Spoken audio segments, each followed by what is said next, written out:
Oh,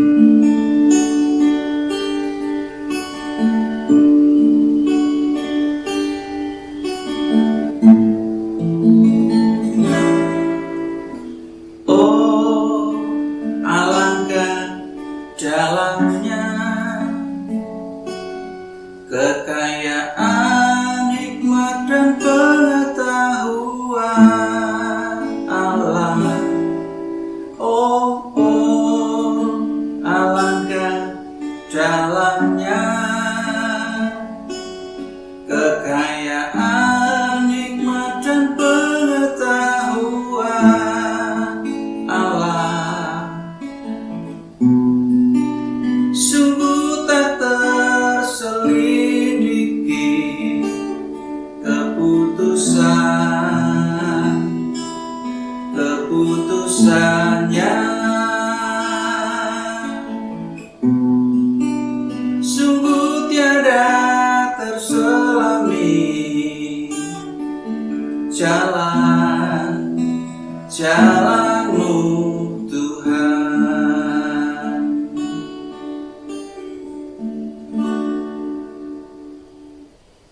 Suatu ketika beberapa orang dari rombongan Nabi yang tinggal bersama-sama dengan Nabi Elisa datang kepada Nabi Elisa dan menyampaikan sebuah masalah atau persoalan. Persoalan yang disampaikan adalah bahwa tempat tinggal mereka saat ini sudah tidak memadai lagi, atau tempat tinggalnya sudah sangat sesak untuk menampung mereka. Sehingga kemudian ketika mereka datang kepada Nabi Elisa, mereka mengajukan usul dan permintaan, mohon izin jika diperkenankan mereka akan pergi ke hutan untuk mencari kayu-kayu atau menebang pohon, dan kemudian pohon tersebut atau kayu-kayu tersebut akan mereka pakai untuk membuat tempat tinggal bagi mereka sendiri. Kemudian Nabi Elisa sepakat, setuju. Namun beberapa orang Nabi yang datang ini meminta untuk Nabi Elisa boleh ikut bersama-sama dengan mereka untuk mencari bahan bangunan yang diperlukan, yaitu pohon-pohon atau batang-batang pohon. Sesampainya mereka di tempat yang dituju, di sebuah hutan di pinggiran Sungai Yordan, mereka langsung mulai action, mereka langsung mulai bekerja, menebang pohon sana, menebang pohon sini, mencari pohon yang tepat, dipilih pohon yang bagus, yang baik, agar dapat digunakan sebagai bangunan tempat tinggal mereka. Namun kemudian ada sebuah peristiwa yang terjadi di sana. Tiba-tiba seorang nabi, salah satu dari nabi yang ikut serta dalam rombongan mencari pohon tersebut, berteriak.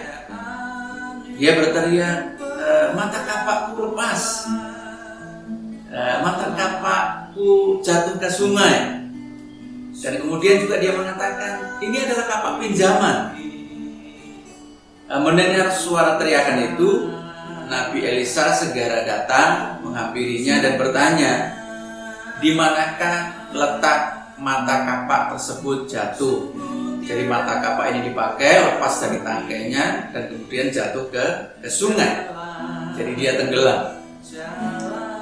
Nabi yang memakai kapak ini kemudian menunjukkan kepada Nabi Elisa di manakah tepatnya mata kapak tersebut jatuh. Kemudian Nabi Elisa mengambil sebatang ranting atau dahan, dia memutuskannya dan kemudian melemparkannya tepat di mana mata kapak tersebut jatuh. Sesuatu yang luar biasa kemudian terjadi.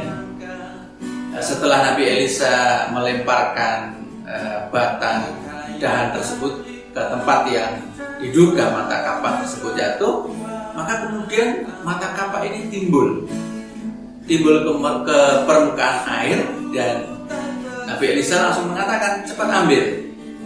Singkat cerita, diambillah mata kapak tersebut dan dipasang kembali di tangkainya, diperbaiki. Ya, kemudian dia melanjutkan pekerjaannya untuk membantu yang lainnya menebang pohon-pohon. Peristiwa ini tertulis di dalam kitab 2 Raja-Raja, pasalnya pasal yang ke-6, ayatnya ayat yang pertama sampai ayat yang ke-7. Jadi peristiwanya tertulis di dalam kitab 2 Raja-Raja ini singkat saja, hanya terdiri dari 7 ayat. Bapak Ibu Saudaraku yang dikasihi oleh Tuhan Yesus Kristus, jika kita menyimak atau merenungkan peristiwa ini sebenarnya adalah peristiwa yang sederhana saja. Memang terjadi masalah. Kalau saya melihat ada 2 masalah yang terjadi ketika mata kapal tersebut jatuh ke dalam air. Masalah yang pertama tentu saja menjadi terhambat atau menjadi tidak seperti yang diharapkan pekerjaannya, oleh karena berkurang satu alat untuk memotong pohon. Ya, pekerjaan tetap bisa berjalan, hanya saja menjadi terhambat. Kemudian masalah yang kedua adalah ketika Nabi yang memakai kapak ini berteriak bahwa kapak ini adalah kapak pinjaman. Jadi masalah yang kedua adalah ternyata kapak ini adalah kapak pinjaman. Itu artinya jikalau memang mata kapaknya hilang, berarti mereka harus datang kepada yang punya dan meminta maaf karena kapaknya hilang. Atau yang kedua yang terbaik, mereka menggantinya. Jadi artinya masalah yang terjadi dalam peristiwa ini adalah masalah yang bisa mereka atasi sendiri. Namun ternyata dalam peristiwa yang sederhana ini, katakanlah peristiwa yang bisa diatasi oleh mereka atau peristiwa yang biasa saja, masalah yang biasa saja, namun kemudian Tuhan memberikan perkenanan yang luar biasa, menunjukkan siapa dirinya. Mata kapak yang terbuat dari besi atau mungkin juga batu atau yang lain, logam yang lain, itu bisa timbul dari dasar sungai, muncul ke permukaan. Ini kan sesuatu yang dahsyat dan ajaib, sekalipun sebenarnya problemnya atau masalahnya yang dihadapi oleh mereka yang sedang bekerja ini ya tidak terlalu berat, ya, tidak harus membuat mereka begitu sangat tertekan dengan hebat dan seterusnya. Tetapi Tuhan toh kemudian menyatakan kuasanya, menyatakan kehadirannya, menyatakan keberpihakannya kepada mereka. Tuhan membuat mukjizat yang luar biasa dengan memunculkan mata kapak ini ke permukaan air.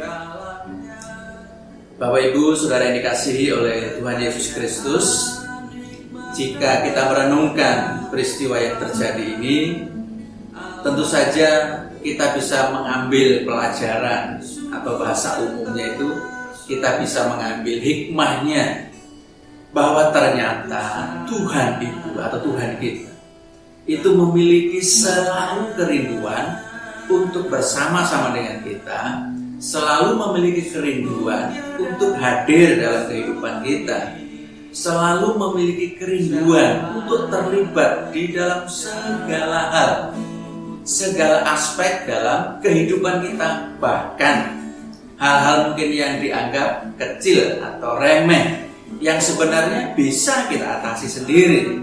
Kita punya kemampuan, kita punya pengetahuan, kita punya skill, kita punya tenaga. Ya rasanya kalau dipikir masalahnya sih tidak terlalu berat lah. Artinya masalah itu, persoalan itu, tantangan itu bisa kita lalui, bisa kita atasi. Namun dari peristiwa ini kita belajar bersama-sama bahwa Tuhan kita yang sangat mengasihi kita itu ternyata ingin selalu terlibat dalam seluruh aspek kehidupan kita. Bahkan dalam tanda kutip saya katakan tadi, ketika kita pun menghadapi masalah-masalah yang sederhana. Artinya Tuhan ingin sepenuh hidup kita ini itu bersama-sama dengan Dia.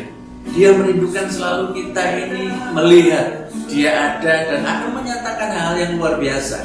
Karena memang kemudian kalau bisa kita simpulkan, sederhana apapun masalah yang kita hadapi, seremeh apapun masalah yang kita hadapi, ternyata toh Tuhan itu mau hadir di sana.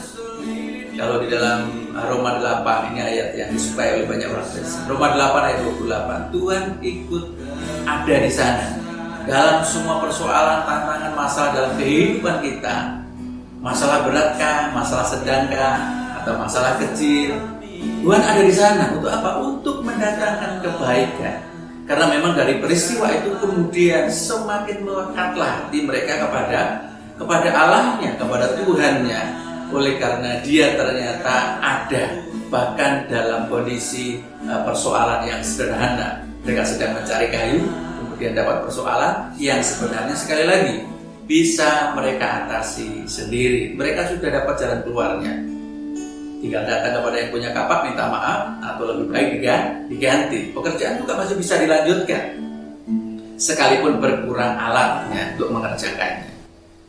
Oleh karena itu, mari Bapak Ibu, Saudara yang dikasihi oleh Tuhan, kita terus menyadari bahwa Tuhan kita, Allah kita adalah Allah yang luar biasa, sungguh tidak terselami. Keputusannya, hikmatnya begitu luar biasa. Ternyata Dia Allah kita yang mengasihi kita itu memang sungguh-sungguh ingin senantiasa hadir dalam kehidupan kita, terlibat dalam segala hal, dalam seluruh aspek kehidupan kita, memberikan yang terbaik buat kita. Jadi jangan ragu, jangan bimbang, mari kita tetap terus percaya. Itu saja yang bisa kita kerjakan. Kita percaya kepadanya, mengandalkan Tuhan dalam segala aspek kehidupan kita. Apapun yang kita kerjakan, apapun masalah yang terjadi menimpa kehidupan kita, baik itu masalah besar, masalah kecil, atau masalah yang lain, intinya Tuhan memiliki kerinduan yang sungguh-sungguh untuk senantiasa terlibat dalam seluruh aspek kehidupan kita, secara pribadi, keluarga, pekerjaan, dan yang lain-lain. Semuanya. Mari kita belajar bersama-sama lagu ini.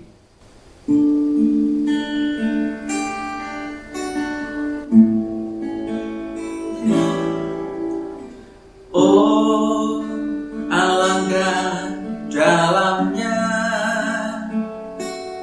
kekayaan hikmat dan pengetahuan Allah. Oh, alangkah dalamnya kekayaan hikmat dan pengetahuan Allah. Sungguh tak terselidiki keputusannya. Sungguh tiada terselami jalanmu Tuhan. Lagi sekali lagi.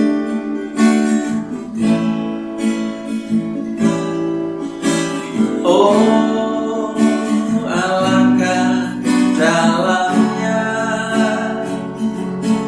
kekayaan hikmat dan pengetahuan Allah. Oh,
selidiki, tak terselami jalan-jalan Tuhan.